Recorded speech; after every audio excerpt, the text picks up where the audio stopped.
social media like Instagram, fucking Snapchat. Yeah. Just anything that has the fucking model that's trying to tell you you look ugly, look like me. Yeah. But yeah, you can find friendships on there. To go back to the Modern Warfare thing, Yeah. the newest Modern Warfare, the not the Call of Duty, not the Cold War that hasn't been released yet, but yes, it's Warzone, isn't it? Warzone. Yeah, that's the newest one, I think. Yeah. So they actually have packages on there that you can buy to support veterans and the military and stuff, and they actually have operators in the game that are based off the military. Like one of the newer ones, Lurch. That's a real guy. He done a video for Modern Warfare explaining all the gear, the reason he's in the game, etc.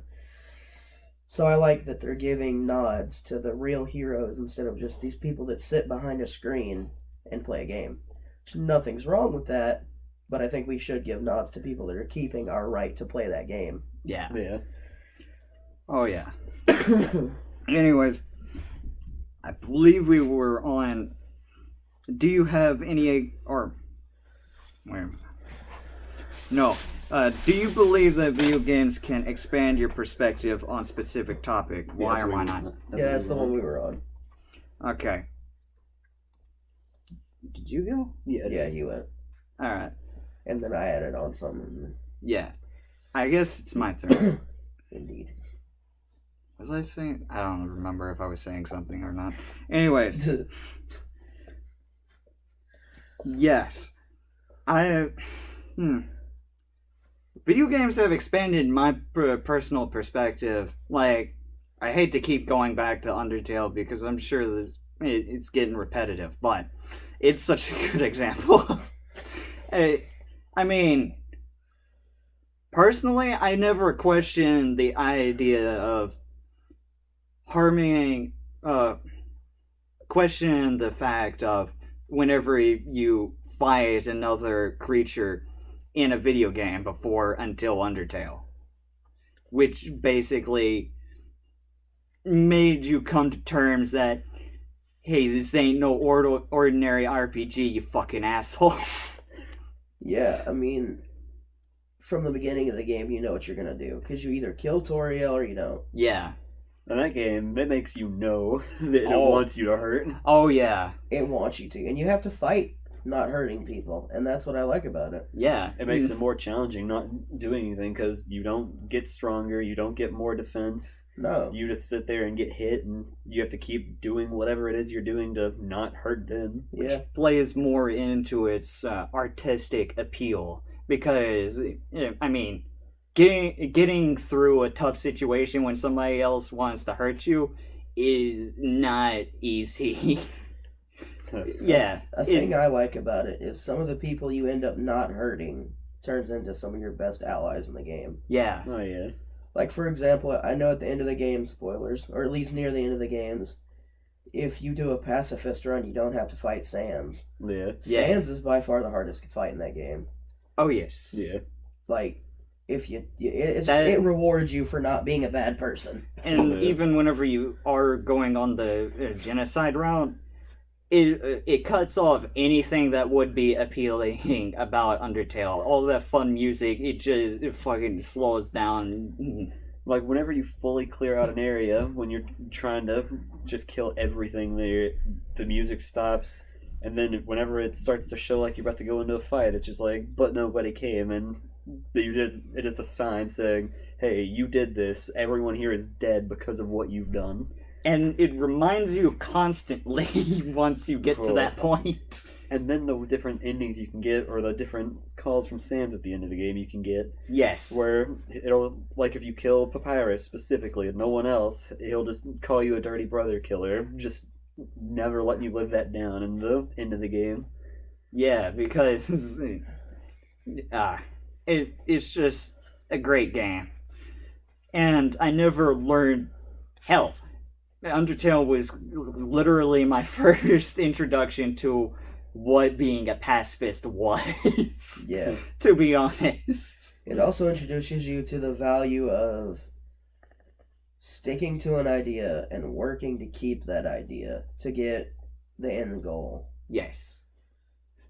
Because honestly, I believe the pacifist route's one of the better ones to play. There's so much more reward at the end. Oh, yes. Oh, yeah.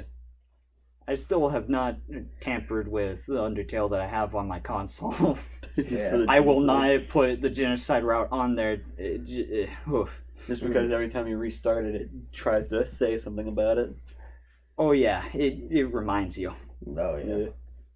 He Ugh. is going to town on that couch. He usually does. One of the other things about Undertale is the fact that if you go a bit into the game and then, like, say you stop playing it for a while, and then you go back to it and try to restart the game because you forgot most of the story if you do, and then it'll just have some way of some characters reminding you that you played it before and of different things you've done. Like, for example, spoiler, where, like, one time you play it, you kill Toriel, and then you go back through it, restarting, and then she says how she feels like you're a familiar face, and you just know that you've done that, you went through, and then you have a time when you're fighting her, where you're trying to be a pacifist with her, you try talking to her, and you try to tell her, or if, for example, it tells you that you tried to tell her that you've seen her die, Yeah. and it just doesn't, that game doesn't let you live anything down. Oh yeah. Another example of something that changed my entire perspective. I know it's basically similar games, but Earthbound, most definitely. I mean, I know that you haven't played through it, and you I've never not played it. through it, no. I still need to play through it, because I have it on the SNES at home. Yeah. Earthbound on the SNES is probably one of the most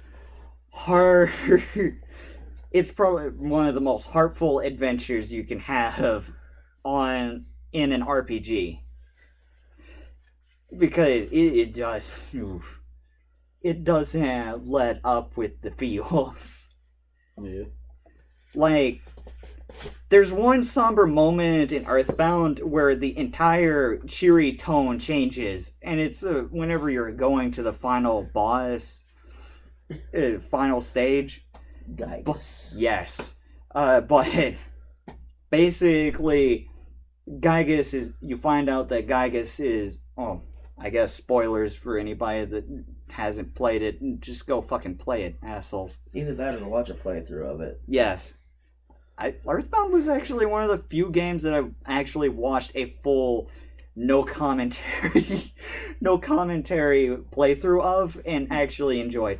I've done that with the Mortal Kombats with a channel called MK Fire and Ice. I don't know why. It's just something appealing about them.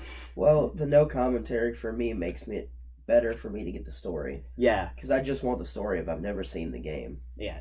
But anyways, what happens is Gygas apparently, they find out, is living in the past, but you don't have a way of accessing the past except for a time machine which can be manipulated. But in order to go to the past, you and all your friends that you've met over the course of the game have to transport your souls into mechanical bodies and go back. And one of the scientists you're friends with, his son, he's silent. He doesn't talk as much just because if it all goes wrong, then he's just killed his son.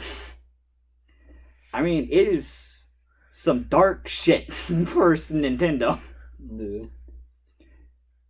And that's excluding the fucking music that plays with the final boss and all of that. Yeah. If you call yourself a gamer, you have to know Earthbound, is what I'll say. Anyways. But that basically skips over my next question, which was, do you have any examples of video games changing your real world views? When I was younger, I played a lot of like Need for Speed, shooter games, like your normal young kid games. Yeah. Mortal Kombat 9, etc. Basically anything that was flashy and looked fun. Yeah. But then one day, my parents got me a game called Assassin's Creed. Oh boy. Ah. That changed me as a person because as you play on the opposing side, of course, where the Templars are your enemies, you're an assassin. Yes. There are so many sequences in that game where you kind of have to sit back and think, like, what am I doing? What am I doing? The right thing? And of course, it's a game that early anyway. You don't really get to choose a side, but it also has a lot of historical value in it. And the fact of the places that I would play the games in, I would want to learn more about, so I would learn and read into it. Yeah. So it kind of gave me a passion of learning history and etc.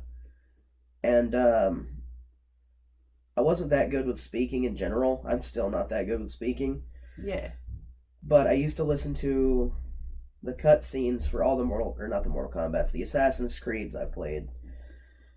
And just listening to the sentence structure, the dialogue, etc., it made me want to be a better spoken person. Because there's something silky smooth about Ezio's accent and the Italian dialect. Yeah. And it's just the way he puts his words together awesome. I need to play through the early Assassin's Creed. I never played the first one. A personal favorite of mine has got to be Brotherhood and Revelations. Ah. I played 2, 3, 4... Still playing through Syndicate and Odyssey. I've played through every Assassin's Creed except Freedom Cry, which I have on my console. But yeah, we've basically gone through all of our examples, so Yeah. before we run out of things to talk about. Okay. Do game developers have an ethical or moral responsibility on what freedom they allow players? Why or why not? I think in both senses that they do, but don't. Yeah. Because a lot of games, it's a storyline focused around one person most of the time. Yeah. So, if the story dictates that, for example, Spider-Man. Yeah. In the Spider-Man games, you can beat the daylights out of opponents, but you can't kill them. Yeah. You can try to, but there's no way you can physically kill them. Even if you throw them off the building, Yeah, they if you get throw 'em off webbed the- onto Yeah, another if you throw building. them off the building, there's a web bomb stuck to them that sticks them to the building. Yeah. So Which is fun as hell to do. it is very fun. Yeah. But as a game developer, all you can do is make your vision. Yeah. Yeah. It is not your obligation to make your vision fit other people's wants and needs. Yeah. So, I mean, while there is a little obligation to maybe shy away from topics and things that are just horrible. Like, you wouldn't put, like, a rape button on Yeah, in you your wouldn't. game. No. Just, Yeah. Oh yeah.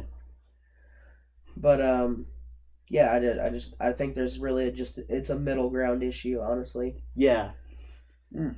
I'd say that there's a point that you shouldn't go to, but I'd say if it's like cutscenes, not you doing the actions yourself and actually making it happen. Like, there should be... I say it's fine to have cutscenes where terrible things happen, but you have the option to skip them, of course. Like, don't force someone to watch something where, say, someone is getting raped or something. Have an option at the beginning of the cutscene saying, hey, this is what's going to happen. You can skip it if you want, but you don't have to. You won't be penalized. Kind of like Call of Duty has, like we had been talking about prior to actually doing this. Yeah. There's, like, the mission No Russian on Modern Warfare 2, where you just go through an airport and you just Gun shoot down. it. You play it essentially, or you play as a CIA agent undercover, trying to figure out something about the terrorist group that you're hiding with. But it right before the mission starts, it says you can skip it or you can play through it. Either way, you won't be penalized. That kind of stuff is fine if they give you the option. But if they force you to do stuff like that, is where I would say they should have something that they feel about that. Yeah. Yeah. Like, always give the player the option. Never force them on anything that bad. Yeah. Yeah. On some smaller obligations, or not really smaller obligations, on smaller notes of games, I'm pretty sure everyone knows who Markiplier is. Yes. He's played through a game called, I believe it was Static, or something, Don't Look in the